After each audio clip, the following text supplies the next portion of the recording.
50 ദിവസം പിന്നിട്ട് ആട് ജീവിതം. ഈ വീഡിയോ നിങ്ങളുടെ മുന്നിലേക്ക് സമർപ്പിക്കുമ്പോൾ ചെറിയൊരു കാര്യം പറയുകയാണ്. മറ്റൊന്നുമല്ല, നമ്മുടെ ചാനൽ നിങ്ങൾ ഇതുവരെ സബ്സ്ക്രൈബ് ചെയ്യാതെയാണ് കാണുന്നതെങ്കിൽ ദയവ് ചെയ്ത് ചാനൽ ഒന്ന് സബ്സ്ക്രൈബ് ചെയ്യുന്ന കാര്യം പരിഗണിക്കണം. കൂടാതെ നോട്ടിഫിക്കേഷനായി താഴെ കാണുന്ന ബെൽ ബട്ടൺ കൂടി അമർത്തണമെന്ന് പ്രത്യേകം താല്പര്യപ്പെടുകയാണ്. 50 ദിവസം പിന്നിട്ട് ആട് ജീവിതം. സന്തോഷം പങ്കുവെച്ച് നിർമ്മാതാക്കൾ. ബ്ലസി സംവിധാനം ചെയ്ത ആട് ജീവിതം തിയേറ്ററുകളിലെത്തി 50 ദിനങ്ങൾ പിന്നിട്ട് കഴിഞ്ഞു. പൃഥ്വിരാജ് സുകുമാരൻ പ്രധാന കഥാപാത്രത്തെ അവതരിപ്പിച്ച ഈ ചിത്രം മാർച്ച് 28-നായിരുന്നു റിലീസ് ചെയ്തത്. ചിത്രം തിയേറ്ററുകളിൽ 50 ദിവസം പൂർത്തിയാക്കിയതിന്റെ സന്തോഷത്തിലാണ് ഇപ്പോൾ നിർമ്മാതാക്കൾ. ആ സന്തോഷം അവർ പല മാധ്യമങ്ങളിലൂടെയും പങ്കുവെച്ചുകൊണ്ടിരിക്കുകയാണ്.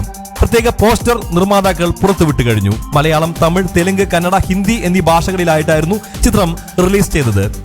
ഒരുപാട് ഖ്യാതികളും അതുപോലെ കളക്ഷനും നേടിയെടുക്കാൻ ചിത്രത്തിന് സാധിച്ചിട്ടുണ്ട്. 150 കോടിക്ക് മുകളിൽ ഈ ചിത്രം കളക്ഷൻ നേടിക്കഴിഞ്ഞു എന്നാണ് റിപ്പോർട്ടുകൾ. 2024 ഏറ്റവും കൂടുതൽ ഓപ്പണിംഗ് കളക്ഷൻ നേടിയ മലയാള ചിത്രമായി ആടുജീവിതം ഇതിനോടകം തന്നെ മാറിക്കഴിഞ്ഞിട്ടുമുണ്ട്. മോഹൻലാൽ ചിത്രം മലൈക്കോട്ടെ വാല്യുബന്റെ കേരള ബോക്സ് ഓഫീസിൽ 5.85 കോടിയായിരുന്നു നേടിയെടുത്തത്. ഇത് പൃഥ്വിരാജിന്റെ ആടുജീവിതം തകർത്തു.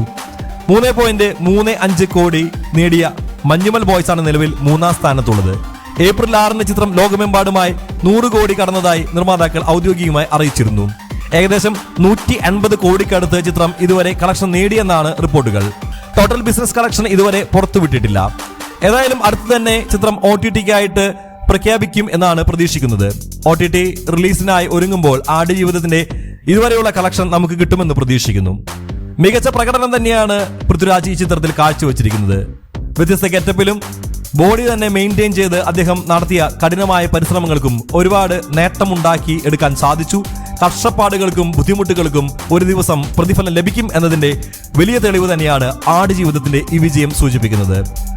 AR റഹ്മാന്റെ മ്യൂസിക്കും അതുപോലെ മികച്ച ക്യാമറ വർക്കും റസൂൽ പൂക്കുട്ടിയുടെ ശബ്ദ മിശ്രണവും ഒക്കെ തന്നെ മനോഹരമായിട്ട് തന്നെ ചിത്രത്തിന് ഹൈപ്പ് നൽകിയിട്ടുണ്ട്. മാത്രമല്ല മികച്ച ക്യാമറ വർക്കും ചിത്രത്തിന് ഒരുപാട് നേട്ടമുണ്ടാക്കിയെടുക്കാൻ സാധിച്ചു. താരങ്ങളുടെ എല്ലാം കിടിലൻ പെർഫോമൻസ് മാത്രമല്ല, മികച്ച ക്രാഫ്റ്റ്മാനായ ബ്ലസിയുടെ മേക്കിംഗ് തന്നെയാണ് ചിത്രത്തെ ഒരുപാട് വരണ്ടു പോകാവുന്ന അവസ്ഥയിൽ നിന്ന് ആളുകൾക്ക് ഇഷ്ടപ്പെടുന്ന രീതിയിൽ ഉണ്ടാക്കിയെടുക്കാൻ സാധിച്ചിരിക്കുന്നത്. 2024 മികച്ച സിനിമയും കളക്ഷനും നേടുന്ന സിനിമയായി അങ്ങനെ ആടുജീവിതം മുന്നോട്ട് കുതിക്കുകയാണ്. 50 ദിനങ്ങളും കടന്നുകൊണ്ട് ആ കുതിപ്പ് തുടരുകയാണ്. ഈ വീഡിയോ നിങ്ങൾക്ക് ഇഷ്ടപ്പെടുന്നു കരുതുന്നു. വീഡിയോയെ കുറിച്ചുള്ള നിങ്ങളുടെ അഭിപ്രായങ്ങൾ താഴെ കാണുന്ന കമന്റ് ബോക്സിൽ ദയവ് ചെയ്ത് രേഖപ്പെടുത്തുക. മറ്റൊരു വീഡിയോയുമായി നമുക്ക് വീണ്ടും കാണാം. അതുവരെ എല്ലാവർക്കും ബൈ ബൈ.